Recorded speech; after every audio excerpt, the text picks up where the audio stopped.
Oh, would you look at the time? It's time to start a new adventure. We're here redoing a Pokemon Emerald Nuzlocke, same rules as last time. The team we generated in the last video consists of, let me just introduce them right here. We have Lagoon the Mudkip,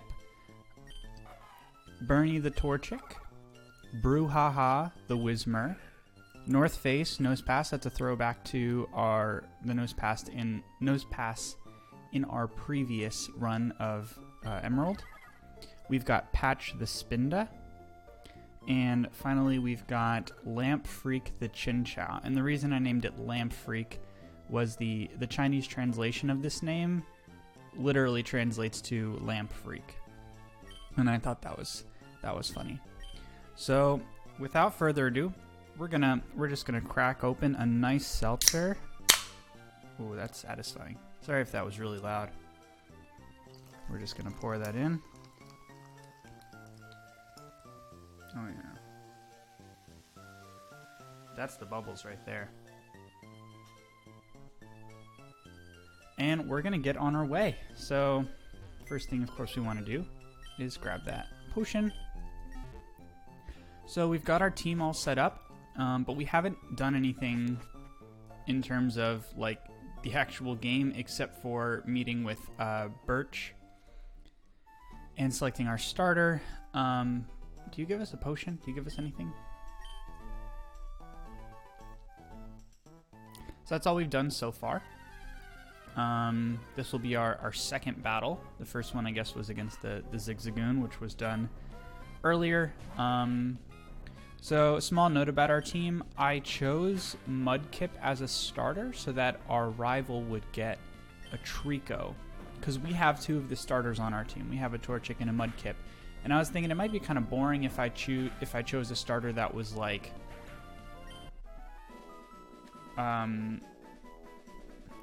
chose in a way that would mean like we had a duplicate. So for example, if I chose Torchic, our opponent would also have a Mudkip, and I thought that would be kind of boring. I wanted to make it a little more interesting and give him a Trico.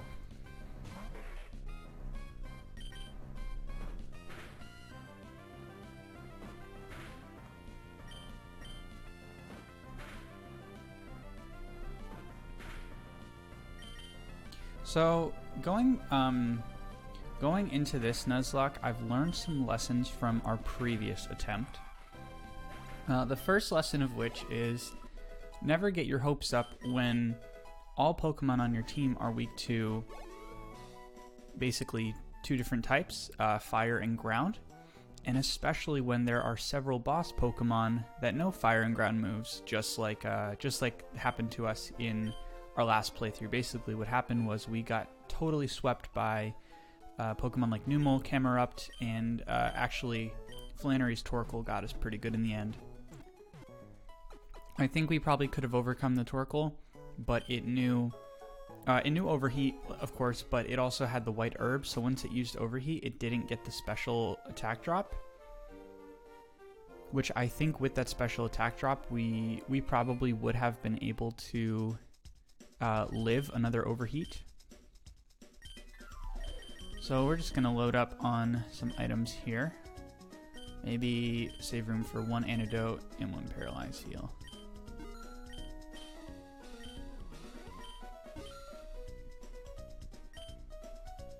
I wonder where you get the money in the beginning. Maybe your mom's like, hey, you're off on an adventure here, take 3 grand and don't die.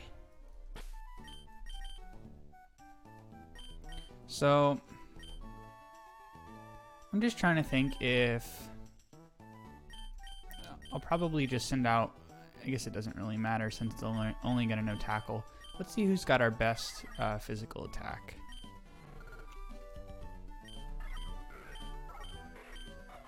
Okay, actually looks like Mudkip, so maybe I'll keep Mudkip out. I think we battle our rival here, right? Right up here. I just played this game, you'd think I'd remember. But first, a message from our sponsor, Poochyena.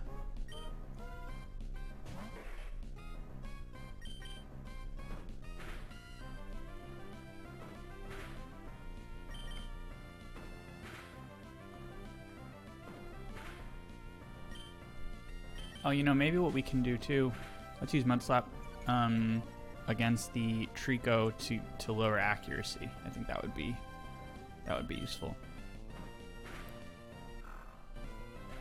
I think Mud Slap only has like 20 power though, so even with Stab, I don't think it's better than Tackle.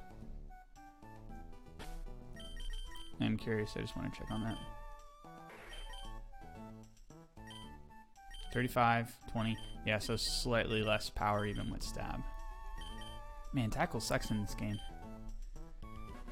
I like when they supercharged Tackle, made it 50 power, 100% accuracy. Made it such a good move in the beginning of the game. And then Pokemon with Stab have like basically a 75 base power move right off the bat. How radical is that? So, I think I was saying earlier about lessons. Not only did we learn to not get our hopes up when all of our Pokemon are weak to basically 2 different moves, but the other thing I wanted to remember was I didn't quite level up to the point that was satisfactory. So, you know, we started losing Pokemon on Mount Chimney, and we hadn't lost one up till then. And I should have probably just gone ahead and leveled everybody up to an appropriate level before taking on Mount Chimney. That would have been a much smarter move. So keeping our Pokemon at the levels of the bosses, so to speak, that we're gonna fight, I think is important. I would like to not overlevel, and the reason for that is because I don't want the game to become too easy. I actually really appreciated the challenge of the last game, and I think if things had, you know, if the dice had been rolled slightly differently, we might have actually had success in our battle against Team Magma at Mount Chimney, and we also might have done therefore better against Flannery. We might have still lost 1 or 2 Mon, but I think things just kind of went bad to worse. I think you're just going to tell us about the Mart. Let's heal up.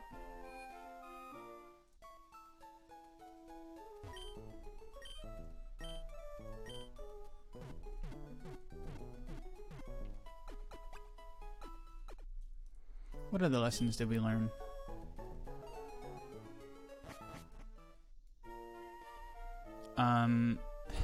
Assume Numel and Camerupt will hit magnitude 10.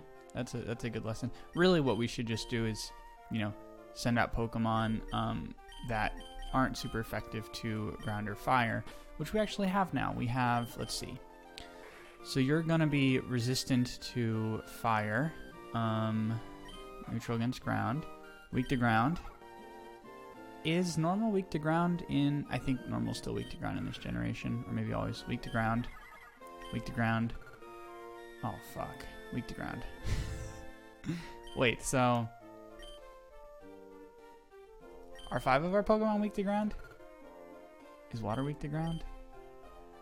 Oh, man. Okay. I'll have to check on that. We'll go south, and while we do that, I'm gonna actually check on types real quick, because man, that would be some bad luck. I thought we were in bad shape when 4 of our Pokemon were weak to fire, but if 5 are weak to ground, then that means we're also quad weak to grass. So ground grass, well, there's no Torterra in this game, so we can live with that. What did we have to do? We just had to see you for our Pokedex, right?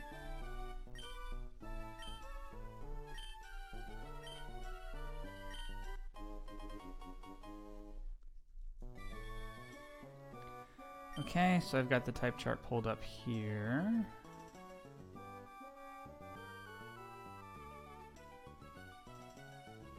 Okay, so ground is not super effective against normal. That's good. Only fighting is. So we don't have to worry about that. And then ground is... Okay, neutral against water.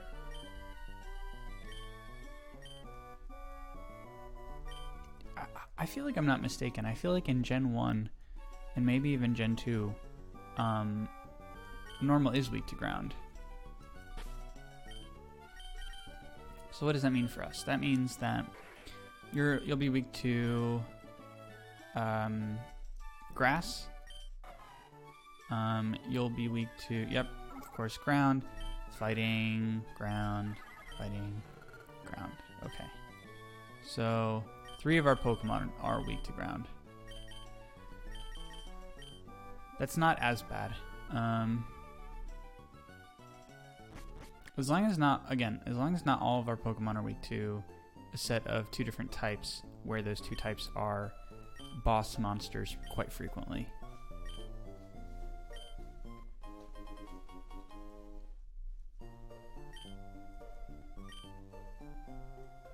I think another lesson we learned too, just from our last attempt, is to just keep calm. I mean, there were plenty of times in which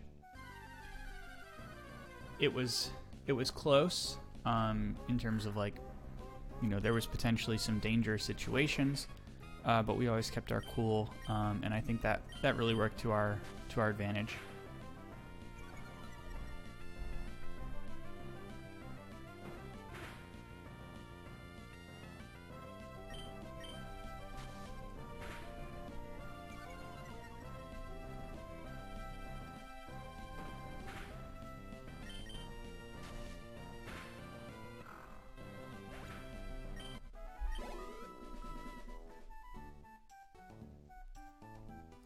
The other thing I thought about is maybe trying to make the episodes just a little bit shorter too.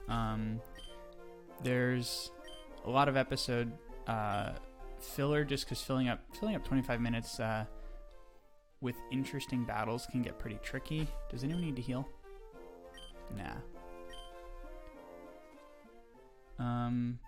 Since I chose Mudkip, I'm just gonna keep him out front and level him up first, but we can always switch around to our other Pokemon as we want to.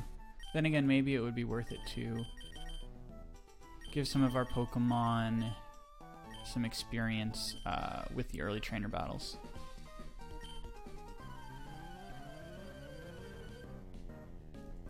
So I'm thinking of trying to target episodes closer to 20 minutes rather than 25. Oops, I meant to use Uproar. Just for my own curiosity, Uproar does more damage, doesn't it?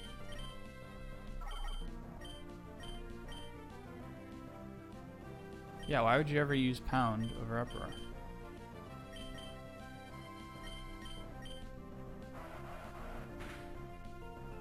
Now there's like our tackle equivalent, right? 50 power, 100% accuracy. Oh, Uproar, you're stuck into Uproar. I see. So you can't. Well, that's dangerous. You can't even, like, use a different item. You just have to keep using that move. Okay, so that's why you wouldn't just choose Uproar. Given that move is pretty dangerous, I would like to forget it as early as possible, and let's not keep it first.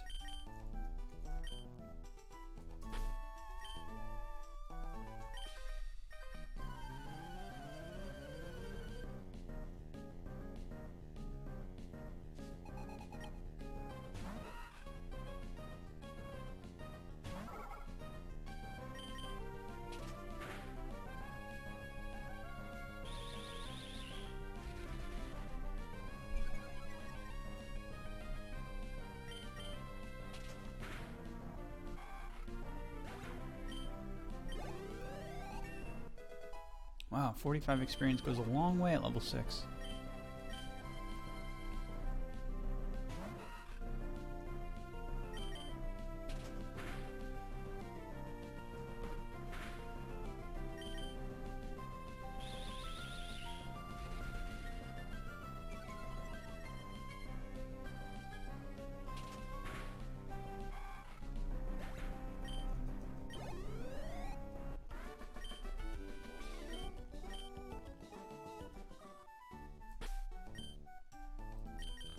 Who wants some experience?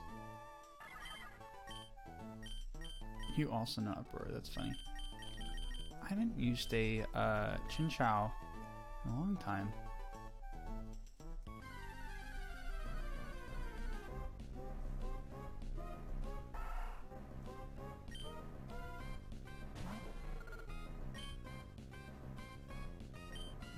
Wow, you have a pretty good moveset early on.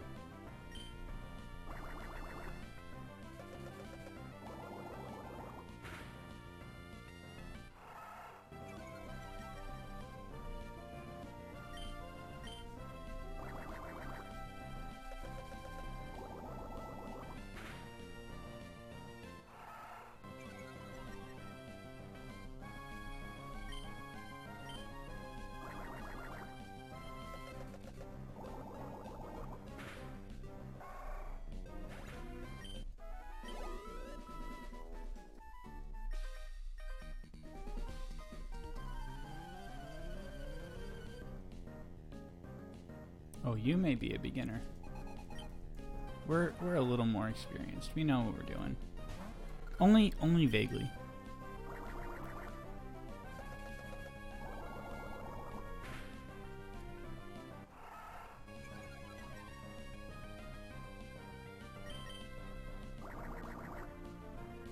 Bubble has what, the chance to lower speed, is that right? Okay, yeah.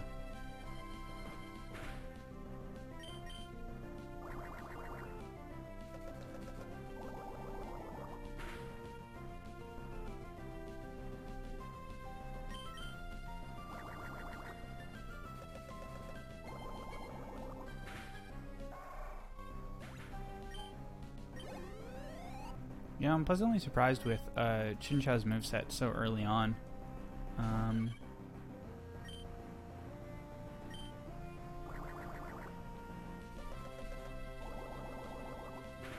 Like, having Supersonic is useful, especially when a miss isn't super costly early game.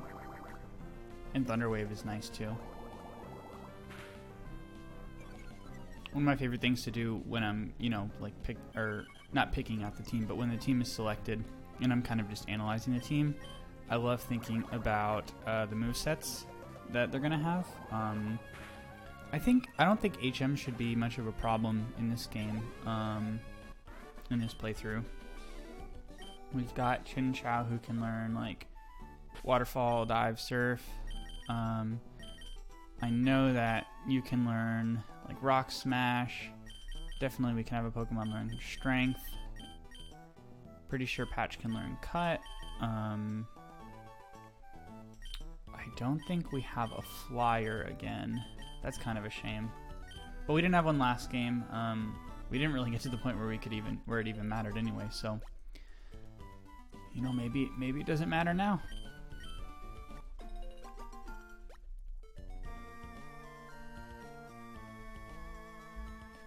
Okay, we're right around 17. We might actually be close to 18 because I forgot to start the timer for a few seconds in the beginning there. So let's do maybe a couple more battles, one or two more.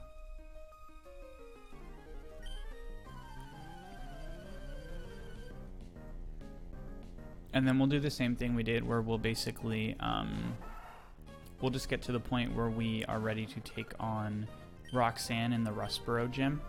Our team will be leveled up in preparation. No one will be higher than her highest level Pokemon, which I think her highest is a level 14 Nose Pass. Lamp Freak should pretty easily be able to take out the gym.